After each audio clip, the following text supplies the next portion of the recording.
Ya, keluarga Malaysia kita cukup bertuah kerana kita masih lagi berada dalam bulan Ramadan, bulan yang penuh dengan keberkatan dan sudah pastinya 10 malam terakhir ini merupakan tempoh masa yang terbaik untuk kita melipat gandakan segala ibadah dan juga kebaikan yang kita lakukan untuk kita bersama-sama mengaut segala pahala yang diperoleh kita sepanjang bulan Ramadan ini. Dan sudah pastinya Yayasan Ikhlas ingin mengajak anda untuk merealisasikan impian bagi setiap asnaf. Jadi untuk kita mengetahui dengan lebih lanjut, kita bersama dengan Ustaz Datuk Badli Shah bin Alauddin secara dalam talian. Assalamualaikum Ustaz.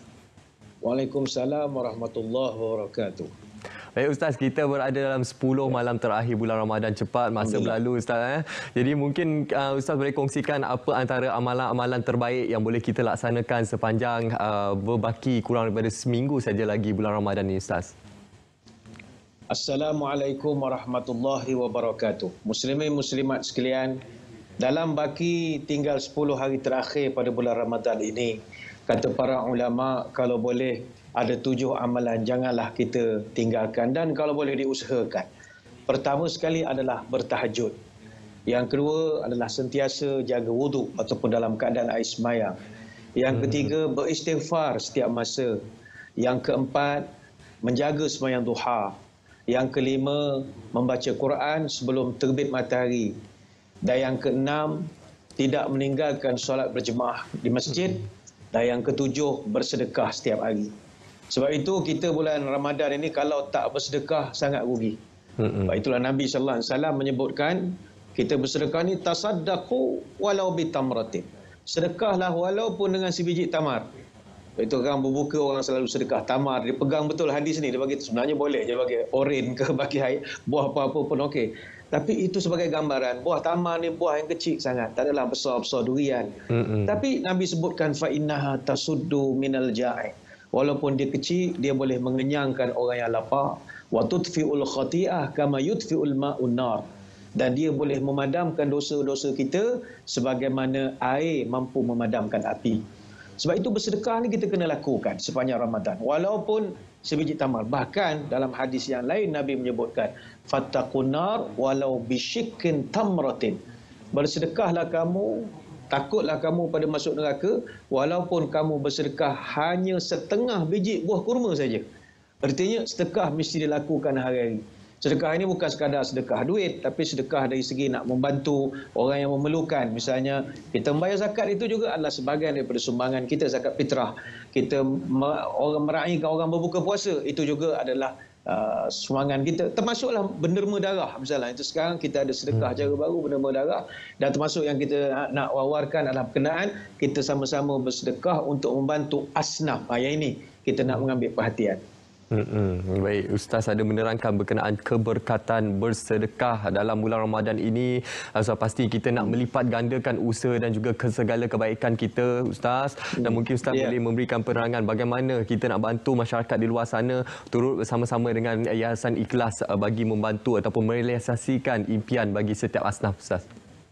Alhamdulillah, kita di Yayasan Ikhlas sedang berusaha untuk nak membantu anak-anak di pedalaman Sabah yang sangat dahagakan ilmu pengetahuan agama, khususnya di Kampung Kilugus dan Sangkabuk di Kuala Penyu. Ini jauh daripada Kota Kinabalu. Jadi kita ingin mengajak, kita bantu. Sebab Nabi SAW menyebutkan bahawa bersedekah bulan puasa ni ganjarannya begitu luar biasa sekali. Apatah lagi kita membantu anak-anak asnaf yang miskin, yang susah ini untuk belajar. Kita kalau beri makanan, orang tu makan, dia kenyang, kita dapat pahala. Tapi nanti dia ketandas, buang hajat, selesailah amalan kita. Tetapi kalau duit itu kita gunakan untuk membina sekolah misalnya, tempat belajar, anak-anak ini datang daripada kosong pengetahuan agama, dapat belajar Fatihah, dapat belajar ngaji Quran. Dengan ilmu itu dia mengamalkan pula sembahyang di masjid. Nanti dia jadi orang alim, dia mengajar orang. Jadi ilmu itu tak pernah habis. Sebab itu orang bersedekah dalam bidang ilmu ni tak akan rugi. Sebab ilmu tak pernah habis. Adapun harta termasuk kalau buat masjid sekalipun, buat pipe sekalipun, benda tu berapa tahun? 50 tahun, 60 tahun, 100 tahun dia habis. Tapi ilmu tak pernah berkurang. Kerana orang ni akan turun ilmu kepada dia. Orang ni turun ilmu kepada dia. Orang ni turun ilmu kepada dia. Sebab itu kita nak mengajak masyarakat. Ini pencen kubur kita. Rugi kalau kita tak dapat. Bulan puasa ini kata para sahabat, Nabi SAW, kana ajwadun nas bil khair. dia sangat pemurah. Wa kana ajwadu ma yakun fi Ramadan. Tapi Nabi bila bulan puasa, dia punya double lagi. Dia punya bersedekah membantu orang. Sehingga kan ajwadu bil khair min rihil mursalah. Lebih laju daripada angin yang bertiup. Sebab itu rugi kalau kita pada bulan yang penuh keberkatan ni tak ambil kesempatan. Para ulama mengatakan kullu hasanah bi ashri amsalha ila 700 di'afin illa siyam fa innahu li wa ana ajazi bih. Pahala kita ini Allah Taala bayar biasanya antara 10 sampai 700 markah. Bulan biasa. Bulan Rejab naik 70 kali ganda. Bulan Syaban naik 700 kali ganda. Tapi bulan Ramadan Al-Mubarak dia boleh naik sampai 1000 kali ganda.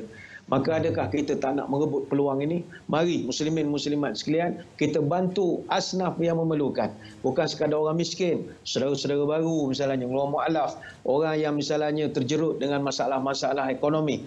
Ini kita sama-sama nak bantukan. Jadi salah satunya adalah kita membina pendidikan yang baik untuk kemudahan mereka, insya-Allah. InsyaAllah, Masya Allah, usaha yang cukup murni sekali yang dilaksanakan oleh pihak Yayasan Ikhlas dalam memberi ilmu pengetahuan dan juga pendidikan agama kepada anak-anak asnaf yang memerlukan, khususnya di negeri Sabah seperti yang Ustaz nyatakan itu tadi. Jadi Ustaz, bulan Ramadan ini merupakan bulan yang terbaik untuk kita mendidik diri kita, mendisiplinkan diri kita ke arah yang lebih baik, ke arah yang lebih dekat kepada Yang Maha Esa. Jadi mungkin ada saranan daripada Ustaz sendiri bagaimana untuk kita jadikan bulan Ramadan ini sebagai bulan terbaik untuk kita memperbaiki diri kita, Ustaz. Muslimin muslimat sekalian, tanda orang pemurah banyak beramal, suka bersedekah. Tahu berpihak pada yang susah, tahu menolong pada yang rendah. Iman teguh, hati pun pemurah, ikhlas membantu orang yang lemah, mulut manis, muka pun peramah. Jangan jadi orang kedekut dan tamak, menolong orang dia tak hendak, menimbun harta tak agak-agak, rakyat miskin kita buat-buat tak nampak, hati busuk, perangai tak cedap.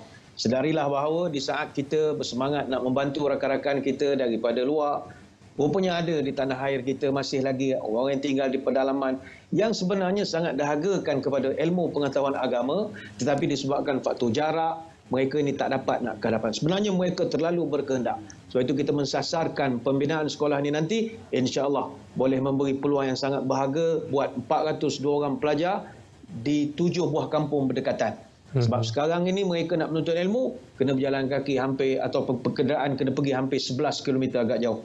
Jadi insya-Allah seperti yang kita dapat lihat, kita adalah satu-satunya NGO yang nak memiliki sekolah agama di situ dengan sokongan daripada Majlis Dakwah Negara Negeri Sabah dan Kor Angkatan Jurutera Diraja KAJD Malaysia. Ayo bersama-sama dengan kita, sebab kita nak jadikan bulan Ramadan ini sebagai momen untuk kita meraih pahala sebanyak-banyak daripada Allah. Baik penonton, sama-sama kita merebut peluang yang disediakan ini. InsyaAllah sama-sama kita merealisasikan impian anak-anak asnaf khususnya di negeri Sabah, di kawasan pedalaman, seperti yang Ustaz nyatakan, untuk kita mendirikan sekolah agama sebagai tempat untuk mereka belajar dan juga mendalami ilmu agama. Okey Ustaz, dalam ruangan terakhir ini mungkin ada ingin Ustaz sampaikan bagaimana untuk masyarakat di luar sana mengetahui apa antara aktiviti-aktiviti yang dilaksanakan oleh Yayasan Ikhlas dan bagaimana dari segi sumbangan yang akan diberikan oleh mereka, bagaimana ianya akan dilaksanakan, Ustaz? Alhamdulillah, buat masa ini pihak Yayasan Ikhlas sedang pun menyantuni beberapa buah perkampungan pedalaman di negeri Sabah, khususnya untuk daripada segi mereka nak belajar agama. Jadi untuk program ataupun projek yang terbaru ini adalah yang terbaru yang kita nak laksanakan di Kampung Kilugus dan Kampung Sangkabuk di Kuala Penyu ini. Jadi sekolah ini nanti boleh menampung seramai 420 orang pelajar daripada 7 kampung berhampiran. Mereka dapat belajar agama dengan begitu tenang dan baik sekali sebab kemudahan yang kita sediakan begitu baik. Dan mereka belajar juga secara percuma. Ayo salurkan infak tuan-tuan dan puan-puan. Layari saja laman web www.sekolahagama.com ataupun menerusi website yang sedang tertera di kaca TV sekarang, www.yayasanikhlas.org.my. InsyaAllah di dalam landing page itu kita ada nyatakan berapa kutipan terkini, siapa yang terkini sekali yang memberikan sumbangan dan sebagainya. InsyaAllah sekali lagi jadikan Ramadan ini satu bulan di mana kita bersungguh-sungguh nak kejar pahala berganda. Apatah lagi kita bersedekah untuk pembinaan sekolah agama. InsyaAllah pahala mencurah-curah buat tuan-tuan dan puan-puan sekalian. Untuk mengetahui lebih lanjut, boleh saja layari juga di Facebook kami @Yayasan Ikhlas Malaysia ataupun Telegram Yayasan Ikhlas Malaysia. InsyaAllah. InsyaAllah. Baik Ustaz, sekali lagi kita nak war-warkan peluang untuk masyarakat di luar sana menyertai segala usaha dan juga inisiatif yang dilaksanakan oleh pihak Yayasan Ikhlas. Sekali lagi Ustaz, kita nak war-warkan keberkatan untuk mereka bersedekah, untuk mereka membantu anak-anak asnaf, khususnya dalam bulan Ramadan yang penuh dengan kemuliaan ni Ustaz. Sebab kita tidak tahu Ustaz, umur kita panjang mana Ustaz, mungkin tahun hadapan kita tak dapat berjumpa dengan bulan Ramadan. Jadi ini peluang keemasan Ustaz. Ya, saya teringat ada satu petikan ayat Quran, surah Al-Munafiqun ayat 10. Wa anfiqu mimma razaqnakum min qabli an ya'tiya ahdakumul maut. Allah Ta'ala menyebut, bersedekahlah terhadap duit yang aku berikan kepada engkau. Ini yang dapat duit ke Abdul SP lah, macam-macam duit ni. Bersedekahlah kata Allah. Jangan sampai kata Allah bila engkau nak mati nanti, fayaqulu rabbi laula akhartani ila ajalin qarib. Bila engkau dah nak mati, nyawa sampai ditenggorokkan, ketika itu engkau menyebut, wahai Tuhan, tolong lambatkan sikit kematianku. Lalu malaikat tanya, kenapa engkau nak lambatkan kematian kau? Fa asaddaqa wa akum minas salihin. Saya nak buat satu amalan lagi. Apakah amalan itu? Saya nak bersedekah wahai Allah. Ini surah Munafiqun ayat 10. Jangan menyesal di kemudian hari. Allah beri kita rezeki tidak banyak, tetapi ini satu kesyukuran kita kepada Allah. Kita tunjukkan kesyukuran itu dengan membantu orang lain.